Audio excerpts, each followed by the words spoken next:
नमस्कार। देवभूमि के सभी सज्जन, मातृशक्ति और हमारे बीच में उपस्थित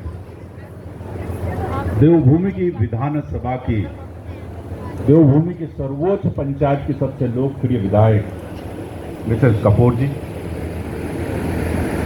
यहाँ पर उपस्थित सभी वरिष्ठजन, आप सबको मेरी तरफ से आज के इस पावन दिन की, जबकि स्वामी विवेकानंद संस्थान देहरादून का वार्षिक उत्सव हो रहा है और आप इसमें अपनी हाजिरी लगाने आए हैं, मैं भी आया हूं।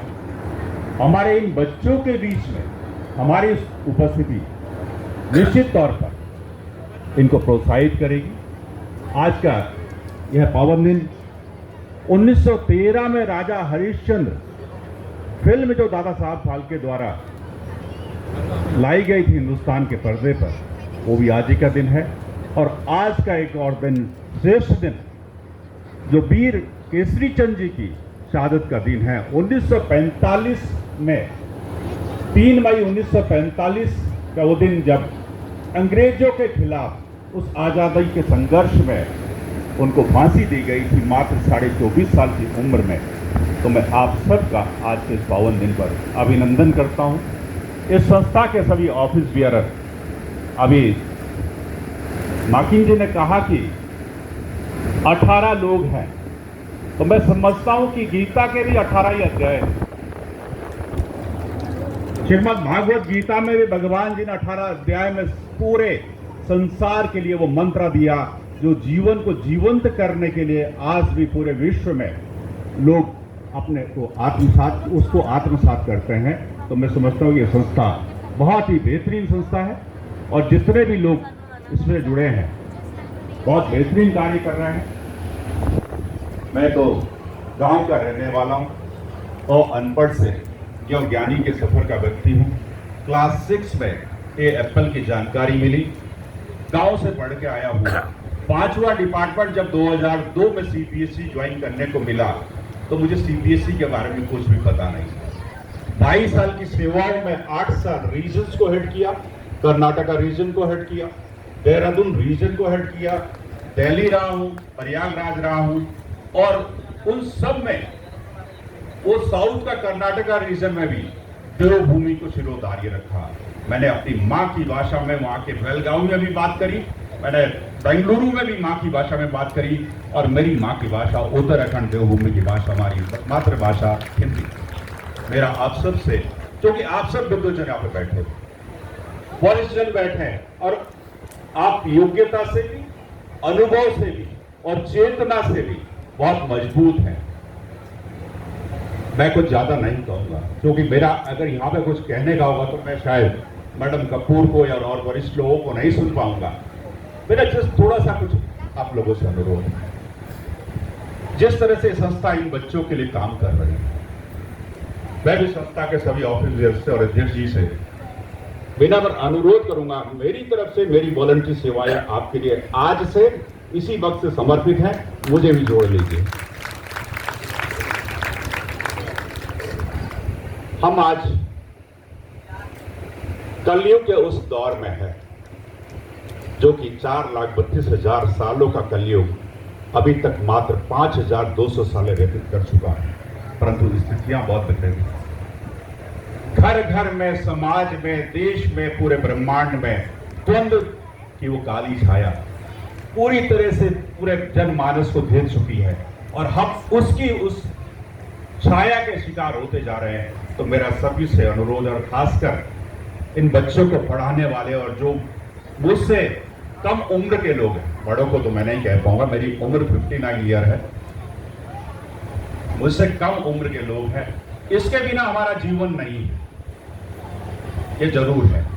गूगल बाबा सब बता देता है। हमने अपनी याददाश्त को भी इसको समर्पित कर दिया, अपने आचरण को भी, अपने क्रियाकलापों को भी इसको समर्पित कर दिया, इस मोबाइल को, इस स्क्रीन को, और सब कुछ छपाई पे ला दिया, छुपाई वाली बात खत्म कर दी। तो मेरा अनुरोध है, हम किसी की शरण अगर लेते हैं तो अपनी संस्कृति को भूल जाते हैं, और अगर हमारी संस्कृति नहीं रहेगी तो हमें भी लोग भूल जाएंगे। मेरी तरफ से आप सबसे यही अनुरोध है कि हम कुछ ना कुछ समाज के लिए ऐसे व्यवस्था बनाए, इस तरह की चीजों को लेके आए जो कि ये जनमानस, जो हमारी जनरेशन है, मोदी जी का जो स्वप्न है कि 2047 का वो युवा भारत, जो आज का युवा भारत 2047 का कर्णधार होगा, वो मजबूत बने और बेहतर बने। यहाँ पर आप सभी लोग उपस्थित हुए, मैं इस संस्था की तरफ से भी आपको धन्यवाद और अपनी तरफ से अभिनंदन करते हुए यही कहूंगा कि हमें कृतज्ञ भी होना चाहिए, हमें उत्कृत भी होना चाहिए, हमें अपने बड़ों का भी कृतज्ञता रखनी चाहिए, अपने बड़ों की भी उपकार को भी उस प्रभु के उस आशीर्वाद के स्वरूप लेना चाहिए। अगर कृतज्ञता नहीं होगी तो हम एक दिन भस्म हो जाएंगे। मैं उसमें छोटा सा एक प्रसंग आपको सुनाता हूं। एक बार इस धरती पर एक असुर घोर तपस्या में लीन होकर शिव से वरदान मांगा कि मुझे ऐसा वरदान दे दीजिए कि मैं किसी के सर पे भी हाथ रखूं, वो मेरे हाथ रखते ही भस्म हो जाए। और उसका नाम तब से भस्मासुर पड़ गया। धरती पे उसने हाहाकार मचा दिया और धरती पे उसने क्या क्या व्यभिचार नहीं किया, किस तरह के पाप नहीं किए। आखिरकार उसने ये सोचा कि जिसने मुझे ये वरदान दिया है मैं उसी को हरने चला जाता हूं, और भगवान शिव के उस शिव को भस्म करने के लिए कैलाश पहुंचे। और जैसे ही उन्होंने कहा कि मैं आपको भस्म करने आऊं, भगवान जी भागने लगे और उस थोड़े ही मार्ग पर उसने भगवान विष्णु को याद किया और भगवान विष्णु ने मोहिनी रूप धारण करके उनके आगे नृत्य करना शुरू कर दिया, उस भस्मासुर के आगे। और उस नृत्य में मोहिनी ने एक ही शर्त रखी, मैं आपके साथ हर तरह से साथ देने को तैयार हूं, पर जैसे जैसे मैं करूं वैसे वैसे आप करते जाइएगा। वो नृत्य के दौरान जिस तरह से भी रहा, उसके करते करते आखिरकार जैसे ही मोहिनी ने अपने सर पर हाथ रखा, भस्मासुर ने भी अपने सर पर हाथ रखा और अपनी जीवन लीला समाप्त कर दी। मेरा यहाँ पे इस प्रसंग को बताना इसलिए जरूरी है, हम आज उपकृत नहीं समझते अपने आप को, हम अपने माँ बाप का उपकार ही भूल जाते हैं, हम अपने बड़ों का उपकार भूल जाते हैं, हम अपने शिक्षकों का उपकार भूल जाते हैं। मैंने आपके बीच में भी कहा कि मैं और अनपढ़ से देव ज्ञानी वाले सफर का व्यक्ति हूँ, ज्ञानी तो नहीं हूँ, ज्ञानी तो शिक्षक है या आप सब लोग हैं, परंतु उस सफर में, उस सफरनामे में अपने आप को बहुत मजबूती से चलने की कोशिश करता हूं। दूसरा प्रसंग मेरा आप लोगों के बीच में रखने का है। सुई अगर अकेले है तो चुभने का काम करती है, दर्द देती है। जब उसको धागे से जोड़ दिया जाता है तो वो जोड़ने का काम करती है। इसलिए हमें अपने आप को उस सुई के, उस धागे की तरह एक दूसरे से जोड़कर रहना होगा, जिससे कि हम समाज के उस सनातन व्यवस्था को मजबूत कर सकें, उस ब्रह्म की उस शक्तियों का पालन इस हिंदुस्तान में, उन ऋषियों के उस तप की सारी श्रृंखला को आगे ले जा सकें, तभी हम सफल हो पाएंगे। अर्जुन को पता था कि कृष्ण भगवान है, वो कृष्ण चाहते तो उनको आदेश देते और अर्जुन मना नहीं कर सकते थे, परंतु अर्जुन ने जितनी शंकाएं थी वो सब दूर करने के लिए एक एक शंका का उत्तर मांगा भगवान से, और भगवान ने वो सारे उत्तर दिए। तो उस उत्तर के सारे उत्तर और प्रश्न का जो संवाद रहा है वो श्रीमद् भागवत गीता के तरह हमारे बीच में है। इसलिए हमें उन ग्रंथों की, उन श्रेष्ठ लोगों की, चाहे वो गुरु गोविंद साहिब हो, चाहे गुरु नानक देव जी हो, चाहे हमारे भगवान कृष्ण हो, राम हो या हमारे संत हो, उनकी बातों को जरूर अपने अंतःकरण में जरूर रखना चाहिए। आज शिक्षा, राष्ट्रीय शिक्षा नीति 2020 कहती है कि हम एक्सपीरियंशियल लर्निंग की बात करें। एक्सपीरियंशियल लर्निंग कोई अलग से नहीं है।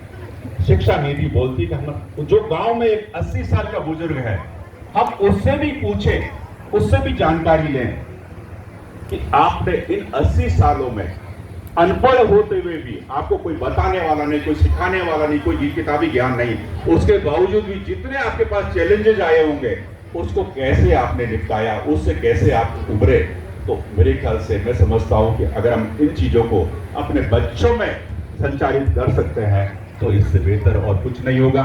मेरी तरफ से आप सबको बहुत बहुत धन्यवाद कि आप यहाँ पर इस संस्था के वार्षिक उत्सव 2026 पर आए। हमारे बीच में एक श्रेष्ठ और प्रसिद्ध चिकित्सक डॉक्टर तनेजा जी बैठे हुए। आप भारत सरकार के आयुष मंत्रालय के चिकित्सा परिषद के सदस्य भी रहे लंबे समय। आप योग में भी विद्वान हैं। आपका मुजफ्फरनगर उत्तराखंड और राजधानी, देश की राजधानी दिल्ली से वास्ता है।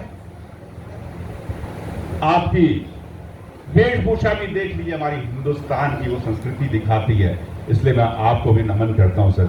आप वास्तव में जो आप लोग कल्याण के काम भी कर रहे हैं वो अद्वितीय है और आप इसको जारी रखें, जो कि आपके पुत्र और आपके जितने श्रृंखला से जुड़े हुए, जितने तनेजा ग्रुप ऑफ हॉस्पिटल से जुड़े लोग हैं,